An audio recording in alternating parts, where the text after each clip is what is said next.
Hey, everyone, welcome to the quick method. In today's video, we'll show you how to hide or remove the labels from your app icons on the iPhone home screen. Yes, this is possible with the latest iOS update, so let's dive into it and see how to do it. First, head over to your iPhone's home screen. Once you're there, press and hold any app icon to enter edit mode.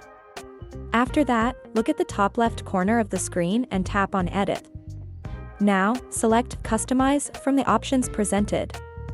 You'll notice a few options to customize your app icons. At the top, there are two settings for icon sizes, small and large. By default, it's set to small, so tap on large. This will enlarge your app icons and, importantly, the names will no longer appear on the home screen. That's all you need to do to hide the labels in the latest iOS update. I hope you found this video helpful, and if so, please give it a thumbs up. Don't forget to subscribe for more iPhone tips and tricks.